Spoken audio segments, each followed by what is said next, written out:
Morning. Um, Thank you for coming to the second talk of the semester. We have today Aayush. Aayush is a PhD student at George Mason University, working with Fotini on anonymous tokens. Yes. And other cool applied photography work. He also has interned at Category Labs, worked on some blockchain-related projects. Today he's going to talk about his work on anonymous tokens. Great. All right. Can everybody in the Zoom hear me? On this. Yeah. Sorry, I can't hear you, so 1 second. Was that a yes? Okay, good. Thank you. All right, so good morning, everyone. And thank you for inviting me to give this talk. I'm going to be talking about some of my work on non-interactive protocols for anonymous web browsing. And I'm going to try to keep it kind of light on cryptography, but light is relative. But let me start by explaining what I mean when I say anonymous web browsing. I'm going to try to focus a lot more on motivation today. So in a typical web browsing session, a user, let's call her Alice, may make several requests to a web server. And let's say Alice is a privacy-conscious user. She uses the web anonymously, say via a VPN service. But a common issue is that sometimes users can act maliciously. They can, for example, program bots to flood the server with bad requests or otherwise misuse the server by pretending to be somebody they're not.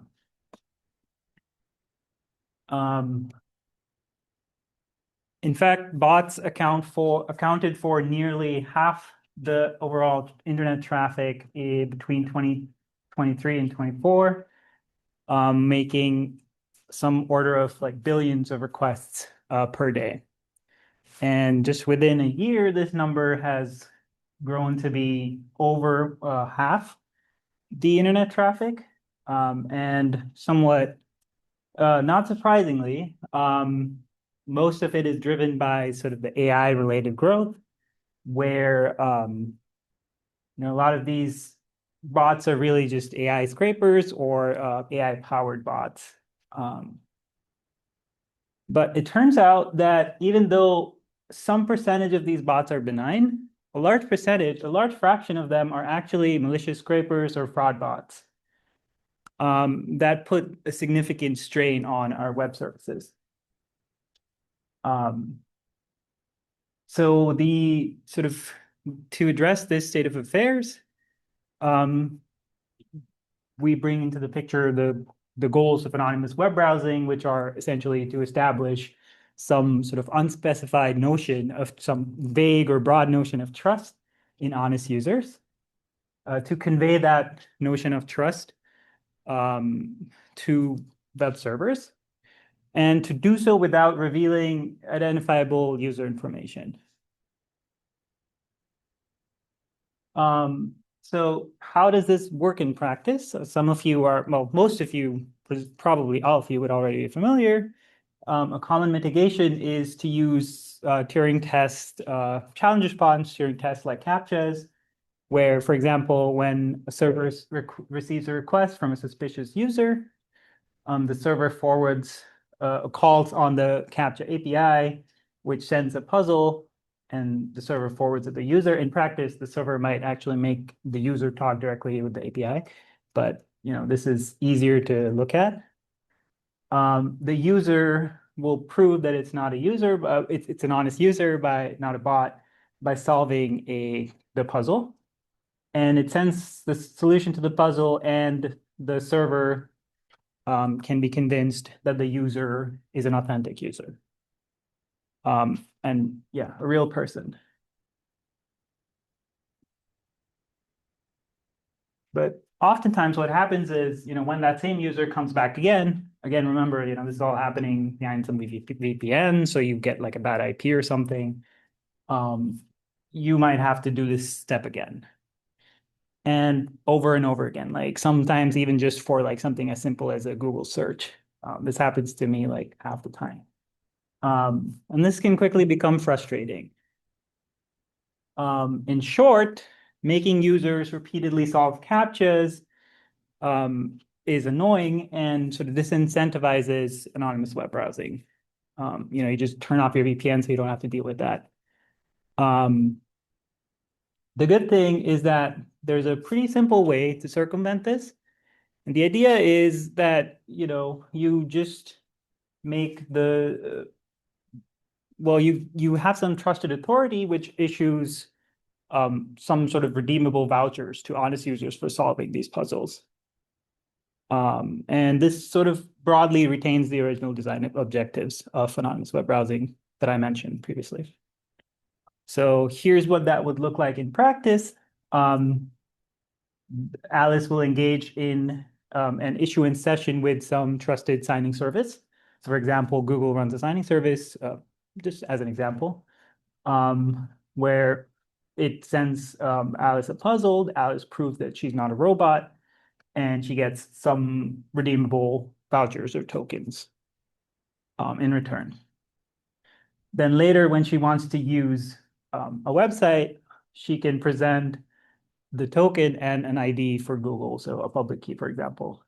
And under that public key, you can verify that Alice is a legitimate user and not a bot.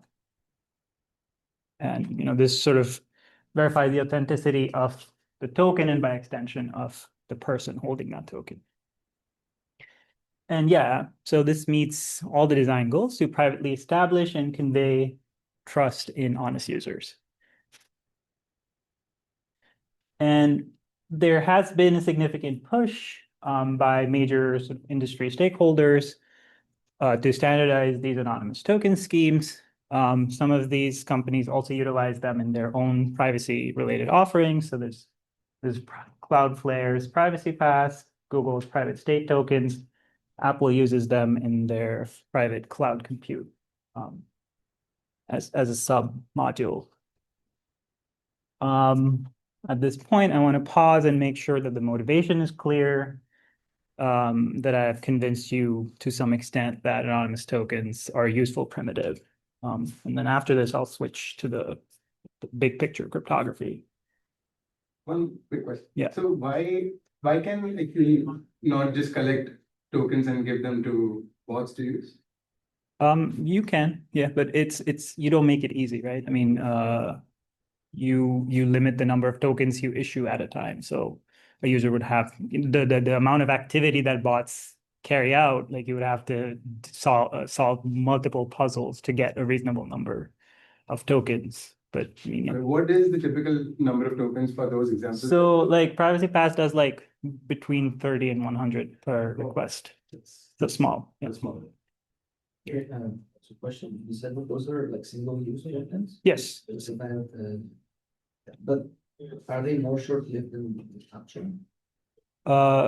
Because you said CAPTCHA is cumbersome because you have to redo it. Yeah, no, but like once I have them, I can, so for each CAPTCHA, let's say I get 30 tokens, right? So maybe I'm good for 2 days or 3 days and then I have to do it again. So yeah. But I can only use one token one time is what I mean by single use. Like session. Just once. I give it to you, you rip it up, it's done. Does the server store all the tokens to make sure there's no reuse? Yes, so for like double spending detection, you would have to store the tokens. Yes, so the size is an issue, and usually you would have some metadata attached with it to indicate expiration, so that the server isn't like just continuously storing tokens. But yeah, great. So in practice, these tokens, anonymous tokens, are implemented using two primitives, either VOPRFs or blind signatures. Depending on what primitive you use, you get different properties. In this talk, I will focus only on blind signatures and ideas based on that. In case you're not familiar, let me sort of try to recall blind signatures. Using the classical example of David Chaum's anonymous eCash. In this setting, we have two parties. We have a user and a bank or some signing authority. The user has some money that it deposits with the bank, and it wants a coin, which is essentially unlinkable to the user. So the user does is it deposits the money, and then it creates some random string indicated here by this coin, and it sends that a blinded value corresponding to that random string to the bank. The bank will sign this beta and send back some signature sigma bar. Later, when Alice is ready to spend her coin, all she has to do is use this unblinding operation to extract a signature sigma, such that when she presents this message and the signature sigma, it should verify under the bank's verification key. Right? I want to remark that I presented this here as a two-move protocol where Alice sends a message and she gets back a signature. In general, that can be a multi-round protocol. But yeah, I'm going to focus on single round or less, as we'll see. Again, at a very high level, blind signatures must satisfy two security properties. They must, of course, be unforgeable, meaning that users should only be able to generate tokens by interacting with the signer.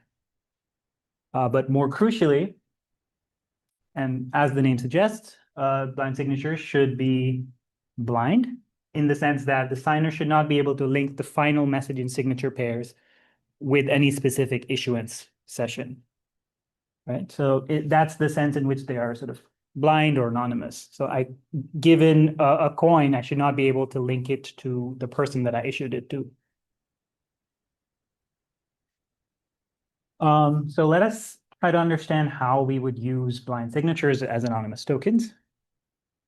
And it's pretty simple and essentially the same thing. Alice will initiate a request for issuance. She will get back a puzzle. She will sample some randomness. She will blind that randomness, and she will send both the solution to the puzzle and the blinded value beta. She gets back a signature, and then when she's ready to when she wants to access some web resource, she'll run the unblind operation to get a signature sigma, and then given both the randomness or the random message, the coin and sigma, as well as the signer's identity, she can verify her legitimacy to a server. So the token essentially in this case is the message, the random message, and the signature sigma, right? Simple enough. Yeah, so from now on, whenever I say anonymous tokens, I basically will be referring to one round blind signatures, right? Unless I say otherwise. This is not generally the case, but for simplicity, they're equivalent for the rest of the talk. With this, basically, I will now switch gears, talk a little bit about the idea of non-interactive blind signatures. So one of the core issues with existing approaches is that to issue a signature, we need both parties to be online during issuance, right? Which would be acceptable, except the signer is serving a moderately large number of tokens at a time and is doing this for several users. So the time essentially adds up. Like I said, 30 to 100 tokens, and then maybe millions of requests per day, maybe more. So yeah, that is drawback. Another drawback is sort of for multi-round protocols, kind of doing security proofs requires concurrent security, which is generally a little bit more challenging. The upshot is that these are all limitations because of the interactive nature of these protocols. And the question we want to answer is whether we can make this issuance non-interactive, right? But what does non-interactiveness even mean in blind signature issuance? Because intuitively, you need two moves. You need a blinded message from the user to the signer, and you need a blind signature going back from the signer to the user. But the critical observation is that this is true when the signature is on a message of the user's choice, right? When the message has some structure that the user chooses. But what an observation that was made by Hanzlik in Eurocrypt 23 was that most of these, for many applications, for example, for the eCash application, but also for the privacy pass application, or in general, most anonymous tokens, the way they're used, the message is actually chosen randomly by the user. And what he proposed is essentially a non-interactive protocol, assuming that there's no a priori structure on the message being signed. So what is the message for, say, privacy pass? It's usually a random string, and I think they attach like some kind of time identifier, but I think the identifier is also public. So, okay. Yeah. And then, okay, it's a solution of a CAPTCHA along with a request.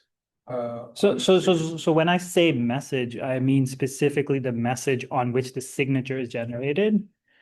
The message should always be blinded when the signature happens.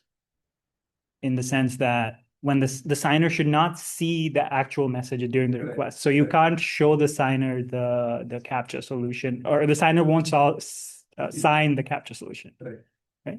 But yeah, usually it's essentially a random string, right, for all intents and purposes. And that's kind of the critical thing here. So what does this non-interactive blind signature scheme look like, at least syntactically? So now what we'll do is we will have the user sample its own secret and public key.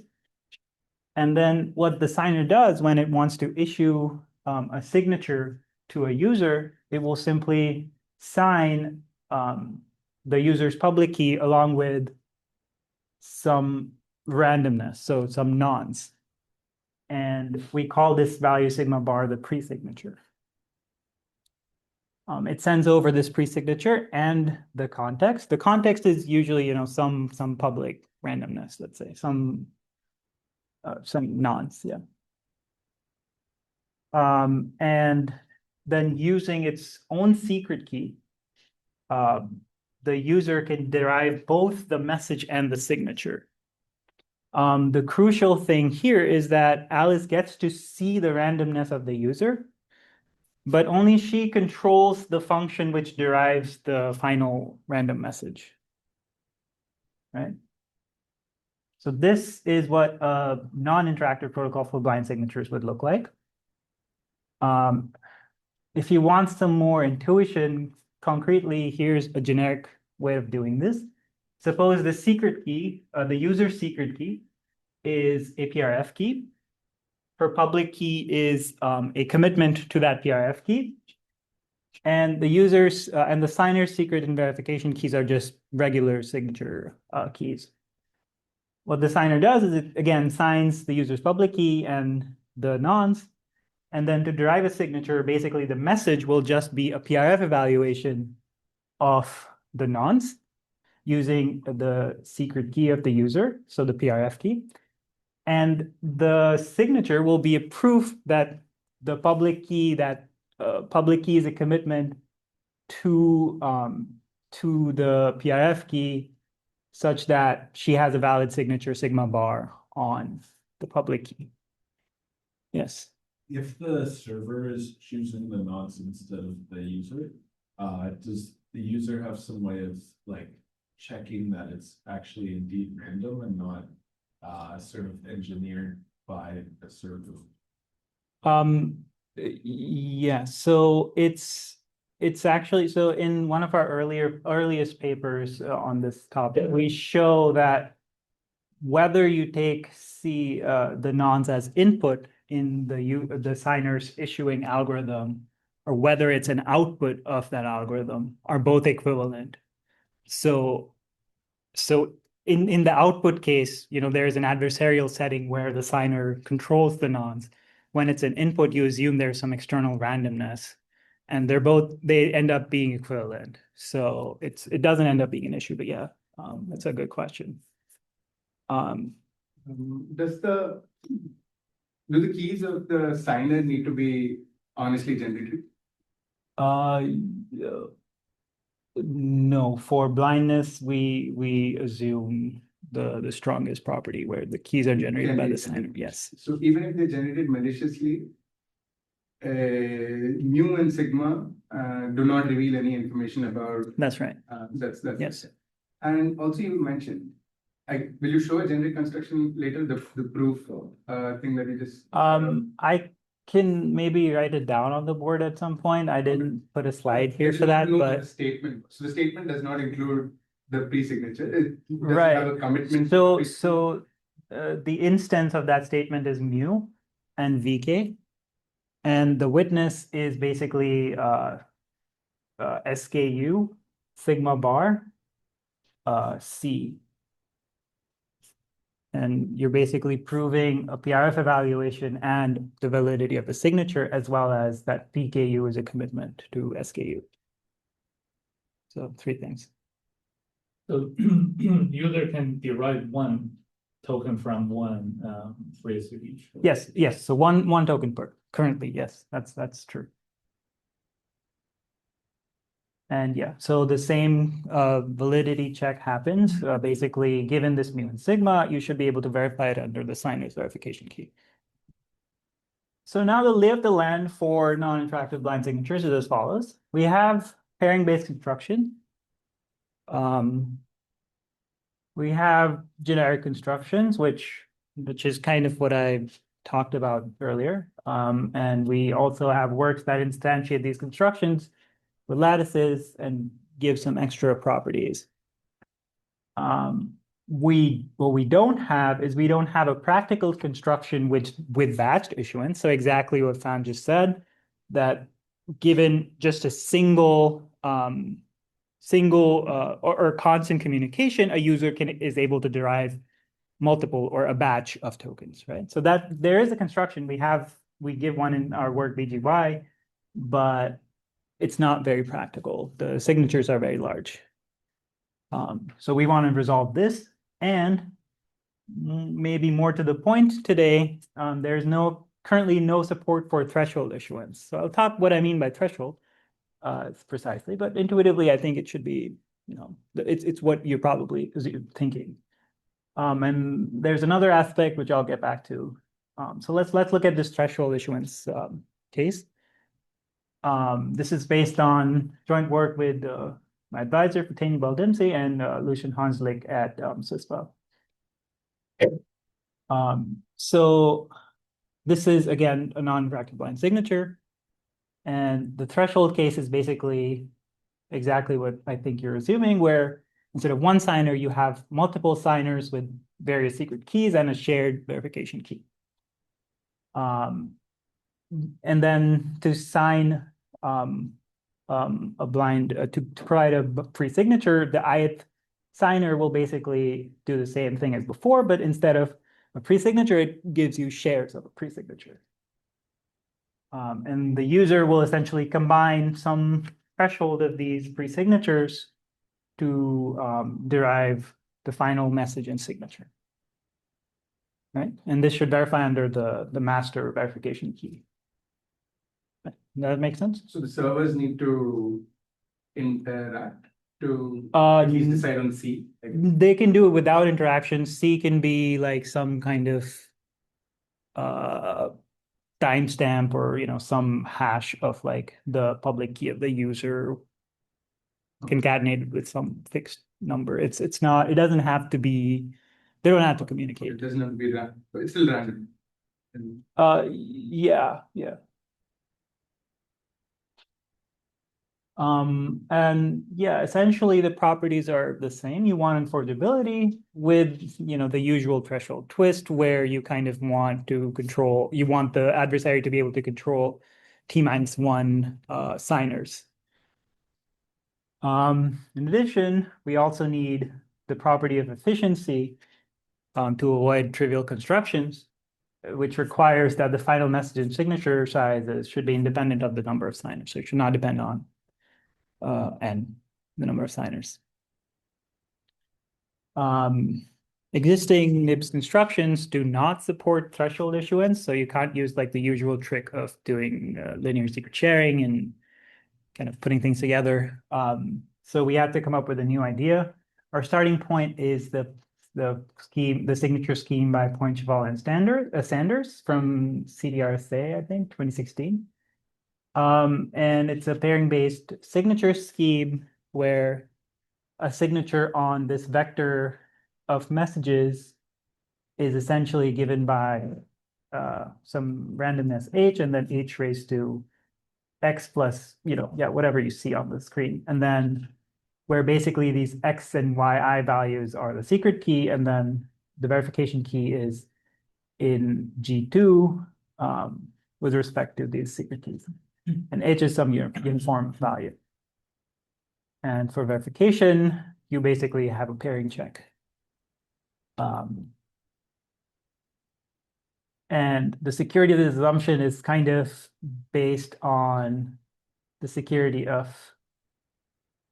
essentially the signature scheme itself in some sense. It's a custom assumption, but this is interactive, so it's non-falsifiable. But in our work, we actually give a falsifiable variant, which we end up using to prove security.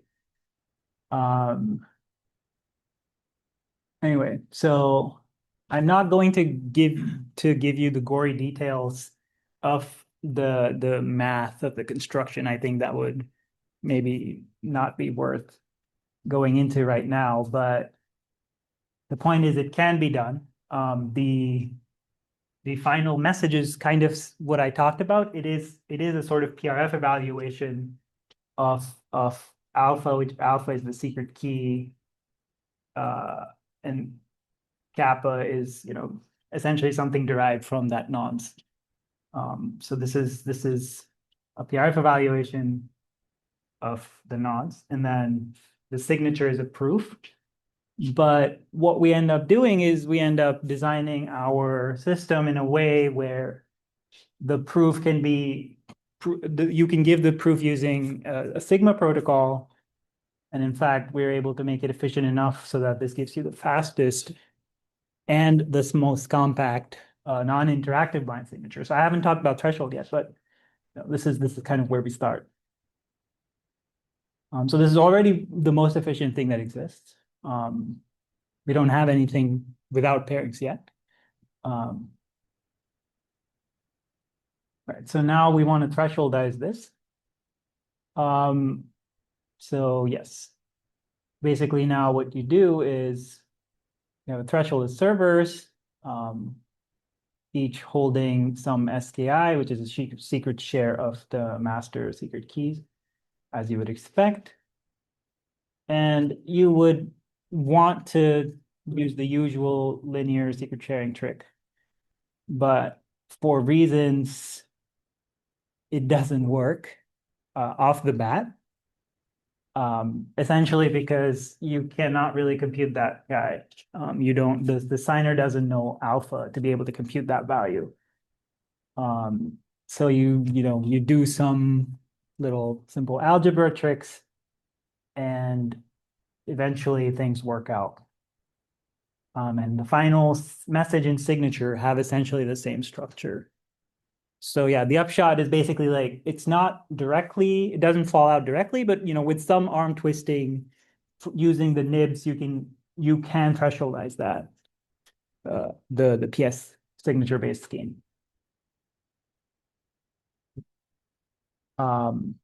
Let's talk about some micro benchmarks. We like numbers, so let's talk about numbers. This is based on we didn't actually implement this. We used estimates for individual operations on BLS 12381. So as you can see, for thresholds, for small threshold, well, for any number of thresholds, really, it's pretty reasonable. Half a millisecond of issuance time, between 3 and 4 for obtain, and verification is about 3.5 milliseconds. And our key and signatures are also quite small. The key size is important because you need to store the keys. But yeah, so pretty reasonable in practice. Okay, so we've addressed one of the problems, and we also in the paper address this third issue where we give a practical construction where with batching. So both for the threshold and the non-threshold case, we can actually give a construction without a lot of overhead that essentially gives you, given just a single pre-signature, many, I think an arbitrary even, yes, an arbitrary number of signatures, an arbitrary predetermined number of final blind signatures. So this is actually pretty useful in the, again, in the privacy pass type context, because you really want your communication to be small. As Fan, you pointed out, right? You would, in that case, currently the way it works for each token, you need to send a message basically. So it's linear, but it doesn't have to be. Yeah, we also do some extra work to give public attributes, which is kind of similar to partially blind in the interactive case. And our scheme also supports pre-signature verification checks. So basically, because the pre-signature is itself a signature, you can verify that it's actually a valid signature. Basically, in this work, we propose the formal framework for non-interactive threshold blind signatures. We design a non-interactive threshold and blind signature scheme from Pointcheval and Sanders signatures, prove security in the AGM. You need the AGM because we use this proof, zero knowledge proof, you need online extraction, and it's a whole thing, but you need AGM here.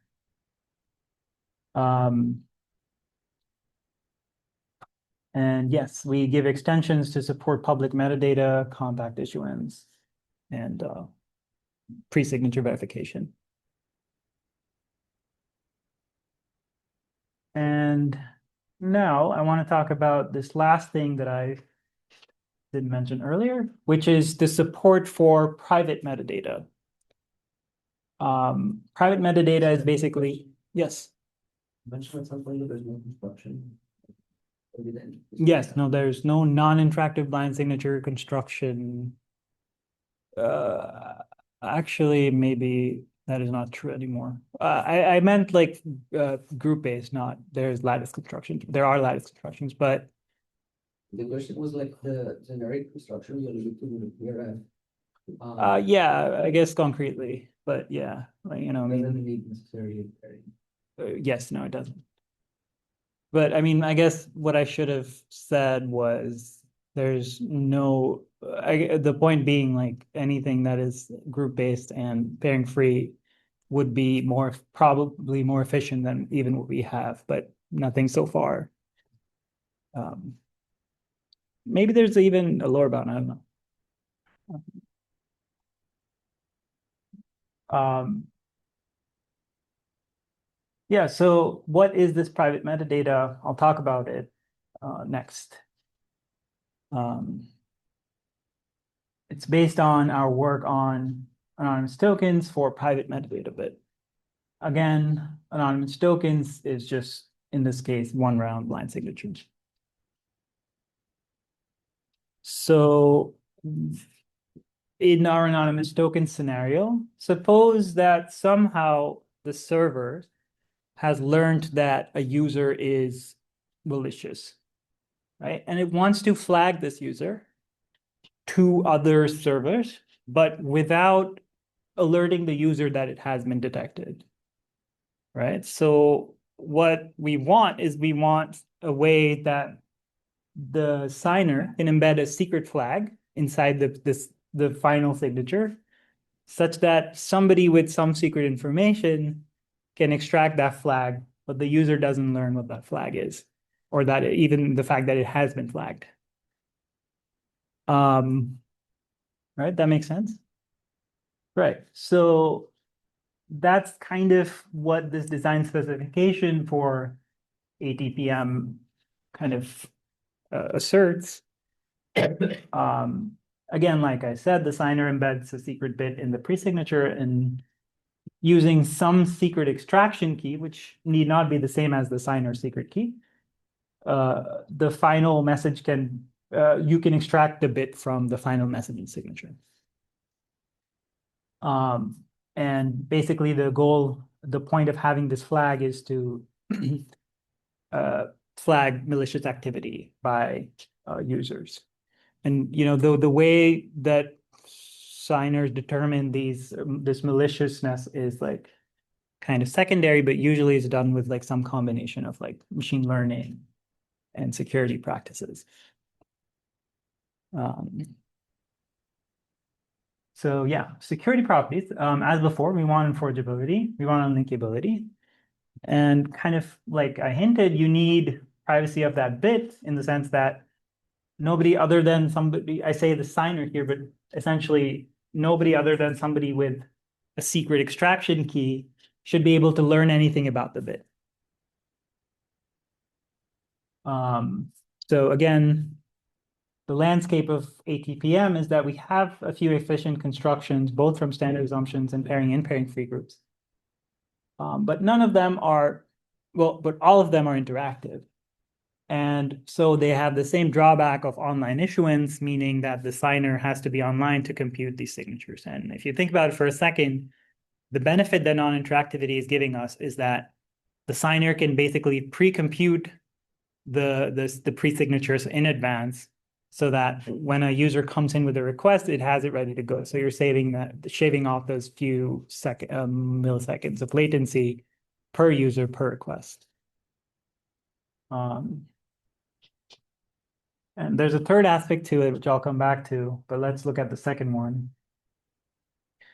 And it's our construction for non-interactive anonymous tokens is based on what are called structure-preserving signatures on equivalence classes. It's a mouthful, but basically what it is that a signature on a group element is a signature on the entire equivalence class with that group element acting as a representative of that class, right? So the way the equivalence class is defined is I've written that here, but basically like as a picture, if you picture for a second in additive notation, like it would kind of be like these lines through the origin, and all the points that lie on the same line are the same equivalence class.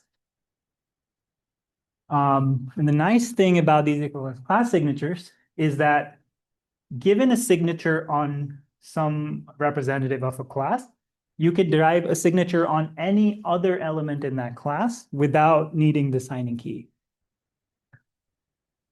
So for example, if we have the signature sigma on this green element, there's an adapt algorithm which gives you a fresh signature sigma prime on the element that is kappa times the original element. Right? And there are a few constructions for these structure preserving signatures. We use the one in FGS 19. So let me show you a very easy way to build non-interactive blind signatures without the bit using these structure preserving signatures.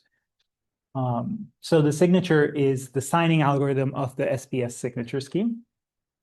And it signs basically the same thing. Instead of the nonce, you sign the hash of the nonce. To derive the final message and signature, the message is the hash of the nonce raised to the inverse of the user's secret key. Essentially, also some kind of BRF. And then the signature is just basically you take the representative and you adapt it with respect to SKU inverse. And concretely, maybe it'll make more sense and I'll show it in a second. But yeah. So for example, the black elements are the signer's secret and public key. The blue is the user's public key. Alpha is the user's secret key. You sign, and I don't expand on it, but basically what happens is you have a signature on G1 to the alpha and HC, and then given this, you get a signature on G1 and HC to the alpha inverse, right? Does that make sense? Basically, right, so the two elements here are G1 to the alpha and HC, and that's what your signature is on. Using the adapt operation, your signature becomes just that thing raised to alpha inverse. So G1, comma, HC to the alpha inverse. And then you can verify this. Right? Yeah. So now the idea is to make this to embed a secret bit. Sorry. Yes. Is the adapt operation with like the alpha inverse the only adapt that the user can do? Can you say that again? No, you mean can it only adapt it with respect to alpha inverse? Yes. No, it can adapt it with respect to anything of So you its can- choice. So from one issuance you can get many derived adapt. No, because the first element has to be G1, because there it's G1 to the alpha, it's the user's public key. So if it tries to adapt it with respect to something else, the first element will be G1, So right? that's how you don't get more than one. Yes, yeah. Good. Yeah. Any other questions? Cool. So yeah, now the goal is the signer has a secret bit that it wants to hide in its pre-signature. So now this kind of pink or purple values are the changes that we make. And the YIs are, let's call them the secret extraction key. So in some sense, they're independent from the signing keys. So you can distribute those to some other trusted authorities to extract. So it doesn't just have to be the signer who can extract. This is a feature that we don't believe that as far as I know, other anonymous tokens with these metadata bits, they don't have this feature. So there only the signer can extract. Again, there's some algebra that you do. I'm going to skip over those details unless there's interest, but essentially the point is without a lot of effort, you can extract that bit. And I don't know, should I go into this? Yeah, I had a question about this. Yeah. Maybe one slide Before or after? before. Because I was wondering. So I call, yeah, sorry, go ahead. Yeah, maybe that's what you were. No, I called it R and then C, but Oh, okay. H of C. I see. So I was wondering why can't a server, so you said it's a metadata bit, right? But yes. Is there any chance the server can, put something arbitrary there and later on use that to identify parties? So I think that's yeah. So in the scheme you can't do that, but what you're trying to say is if there was a scheme, I think, where you could embed arbitrary bits of information or some finite bits of information, then the signer or anybody with the extraction key has this ability to kind of classify users. Yes, you can do that. Basically you split them into like anonymity sets in some sense. How is that prevented here? Here, I mean, I guess it's heuristic. No, it's so the property that you get for blindness is essentially with respect to some factor kappa, right? So for example, if you have a bit, you get you get blindness with probability like 2 over n minus negligible or plus negligible, right? So does that make sense? Like, Sorry, what then? what I'm saying is like your blindness depends on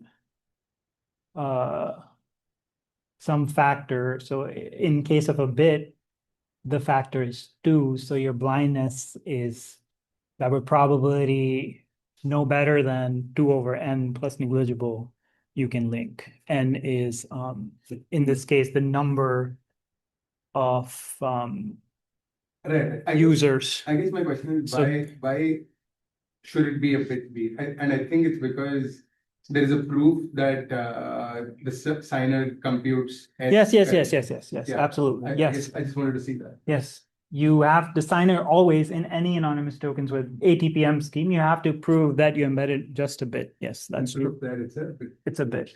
Okay. And but like your unlinkability or blindness is also with 2 over n plus Okay. negligible. Because right? there's 0 and 1. Yes, exactly. Yeah. And yeah.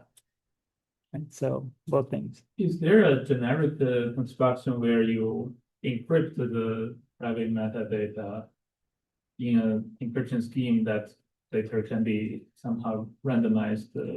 Yeah, I'm kind of. So we have this other paper on lattice-based, same thing, but lattice-based, but without the non-interactivity, so interactive, one round. We kind of use that a similar idea where we encrypt the bit and then somehow re-randomize. Yeah, can be done. There's a little technicality there, but yeah, high level, yes.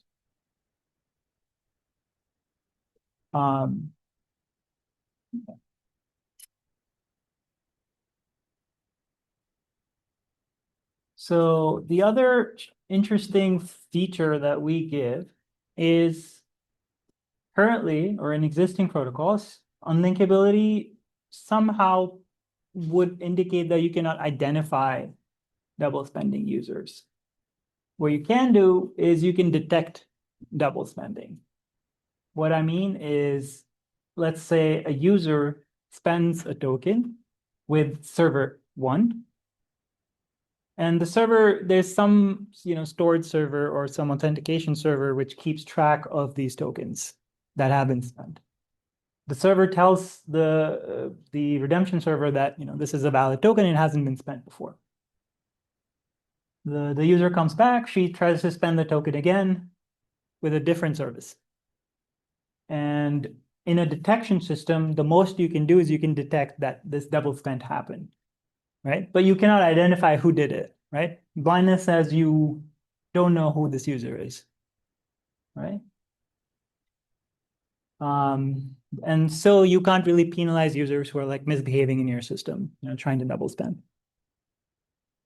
What we can offer is we can design a scheme which identifies these users. And the reason we're able to do that crucially is because we specifically in these non-interactive cases, we have a dedicated public key, which is actually embedded as part of which we can use to do this double spend identification. What identification means is not only can you detect when a double spend happens, but you can identify the public key of that misbehaving user. And being sort of this private metadata bit type system, this gives you like an additional signal that this user is behaving maliciously in your system. So like that's another flag of trust. Sorry, Tom, you go back. Yeah. Before you introduce this like extra functionality with the J2 alpha, which is the key, you said that the scheme already supports detection. Detection, yes. So by detection, I mean it's literally a hash table where I keep track of everything that's been spent, and I just cross-check against that table, right? If I check against everything that's been spent, I can, if it's been spent before, I can identify it. Basically, right?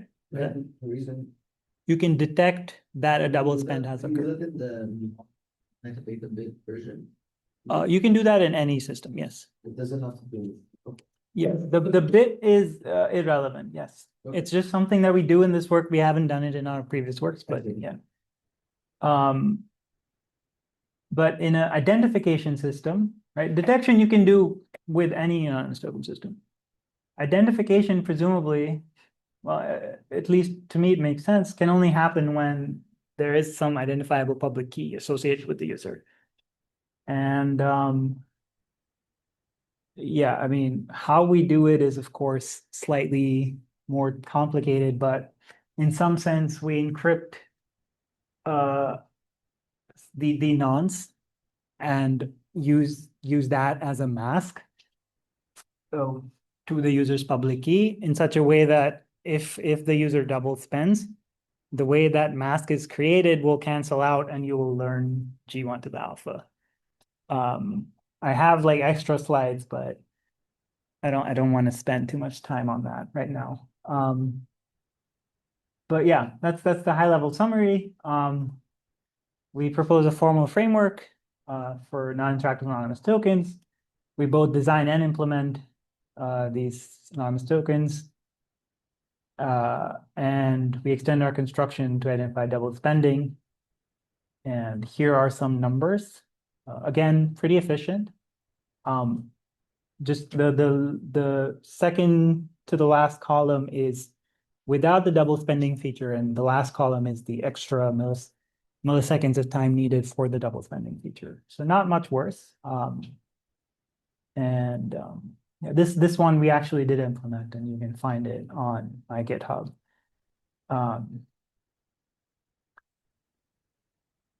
Yeah, we did some like other optimizations to like aggregate some of the pairings, and you can amortize the cost. But yeah, these are the numbers, and they're pretty competitive with other existing work, which notably are not non-interactive.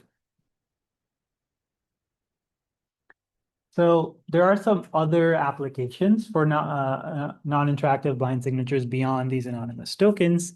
Some ideas that we've thought about are cryptocurrency airdrops, where, for example, I want to airdrop something to many users.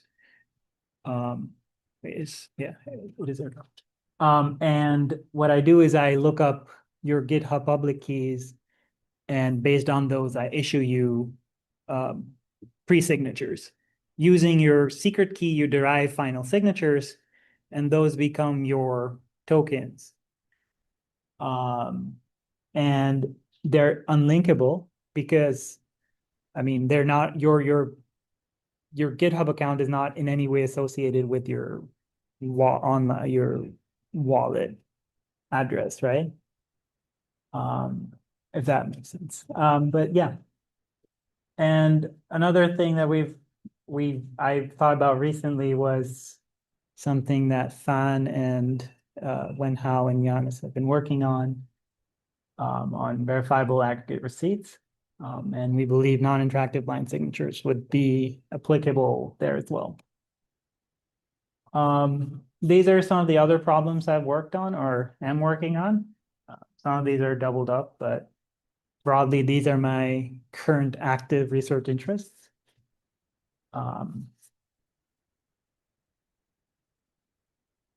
Yeah, thanks.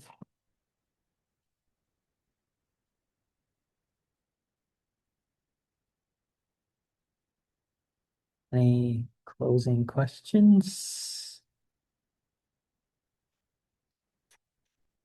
What would you say are the next problems to solve in anonymous tokens or blind signatures? Well, I think we don't have very efficient post-quantum based schemes, so that would be interesting. We also don't have, I mean, I guess we do have reasonably efficient ways of building regular blind signatures from lattices, but I think we can do better. That's something else I'm interested in. beyond beyond that, I think applications are interesting. I mean, anonymous tokens are great, but can we do more with this primitive? Yeah, what else? We're thinking about problems in fair exchange of not necessarily non-interactive, but again, for blind signatures where you want a blind signature from signer and I want money, but you want to do it fairly. We saw talk last week about adapter signatures. Yeah. So I've thought about like blind adapter signatures, but it doesn't really make sense. But there's a related notion of fair exchange of signatures or fair signature exchange. This is like a work by Joe Bono and Saurav Das and I think Lindgren. And I don't know. I mean, that's another open question. Can we do this can we build non-interactive blind signatures from pairing free assumptions in standard groups? Would be interesting. I mean, I guess we can generically, right? Yeah. But can we do it efficiently? But the one question that I had was, so you mentioned for the detection, you check against this list of previously spent. Wouldn't that number be huge? And isn't that an ever increasing? You would normally expire both tokens and that list. Essentially, you can attach, like, there's a public data that you can embed with your blind signature. Everybody knows that. And that has an expiration time, for example. And so, yeah, basically that will limit the size of the set spent tokens. Yeah. And is there other works that try to do this membership test efficiently? Is that? I mean, you can do it with like normal hash tables. Okay. Right? You just hash into the table and see if it's, yeah.